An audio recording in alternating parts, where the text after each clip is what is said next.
Hello बच्चों, let's read the question. The question is a motorboat of mass small m moves along a lake with velocity v naught. ठीक है, एक motor boat है जो m मास की है और वो मूव कर रही है एक लेग के साथ जिसकी वेलोसिटी v नॉट है. At the moment t equals to 0 the engine of the boat is shut down. ठीक है, t इक्वल्स टू 0 पर बोट का जो इंजन है वो शट डाउन है. Assuming the resistance of water to be proportional to the velocity of boat f equals to minus r we.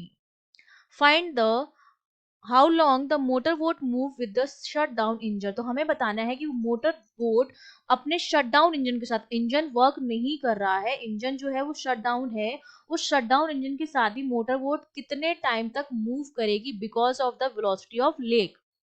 ठीक है, जिसकी वजह से रेजिस्टेंस ऑफ वाटर की वजह से जो फोर्स लग रहा है उसकी वजह से वो कितने टाइम तक मूव करेगी वो हमें बताना है. और how long the motor would move with the shutdown engine, मतलब जब वेलोसिटी जो होगी 0 हो जाएगी इंजन की तब वो मूव करना बंद कर देगा. तो हमें वो टाइम निकालना है बेसिकली. तो देखो इस क्वेश्चन का जो की कॉन्सेप्ट हो जाएगा उसमें बेसिकली हमें क्या करना है, हमें निकालना है कि वो टाइम जब वेलोसिटी जो होगी वो 0 हो जाएगी, इंजन की वेलोसिटी 0 हो जाएगी, उतना टाइम तक वो मूव करेगा जब तक वेलोसिटी 0 हो जाती है, और उस टाइम पर टाइम कितना होगा वो हमें निकालना है.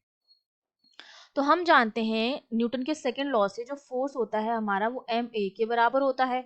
और एक इंजन पे जो फोर्स जो लग रहा है रजिस्टर वाटर की वजह से उस पर, वो हमें गिवन है. तो मैं दोनों फोर्स को इक्वेट कर सकती हूँ. मैं लिख सकती हूँ कि जो मेरा एम ए है वो मेरा बराबर हो जाएगा माइनस आर वी के. क्यों? और हमने टी इक्वल्स टू 0 पर जो वेलोसिटी है वो हमने मान ली है वी नॉट के बराबर है. ठीक है, अब हम जानते हैं ए एक्सेलरेशन है जिसको मैं dv अपॉन dt लिख सकती हूँ, rate of change of velocity. तो m dv upon dt equals to minus r v आ गया है. तो यहाँ से देखो एक चीज पता चल रही है, माइनस साइन है और ये dv अपॉन dt है, तो इसका मतलब अगर dv की वैल्यू जो है वो बढ़ेगी तो v जो होगा वो क्या होगा, डिक्रीज होगा because of this minus sign. ठीक है, तो अब मैं v को इस तरफ लेके आ जाती हूँ तो ये हो जाएगा dv upon v equals to, यहाँ पे हो जाएगा r अपॉन m और ये हो जाएगा dt. अब मैं क्या कर दूं, इंटीग्रेट कर दूं.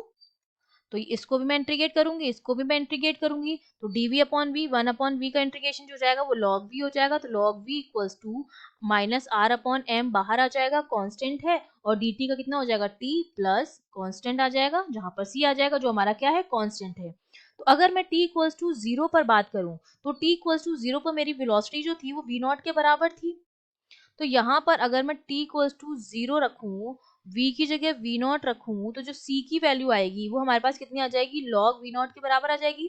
क्योंकि ये वाला पूरा टर्म तो 0 हो जाएगा t इक्वल्स टू 0 पर, है ना, ये 0 हो जाएगा और v की जगह v नॉट लिख देंगे तो c की वैल्यू log v नॉट के बराबर आ गई है. अब c की वैल्यू जो है वो इस इक्वेशन में हम पुट कर देंगे.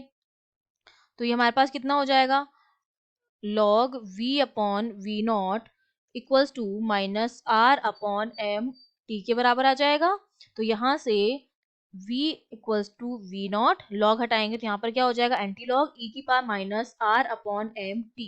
ये हमारे पास जो है वो उसकी वेलोसिटी की इक्वेशन आ गई है. ठीक है, मोटर बोट की वेलोसिटी की इक्वेशन आ गई है. अब हमसे पूछा जा रहा है कि मोटर बोट जो है वो कब तक मूव करेगी एक शटडाउन इंजन के साथ. तो बेसिकली हमें बताना है कि कब मेरी वेलोसिटी जो है वो 0 हो जाएगी. तो इस इक्वेशन से अगर मुझे वेलोसिटी को 0 करना है तो मुझे टाइम की जो वैल्यू है वो क्या रखनी पड़ेगी, इनफाइनाइट रखनी पड़ेगी.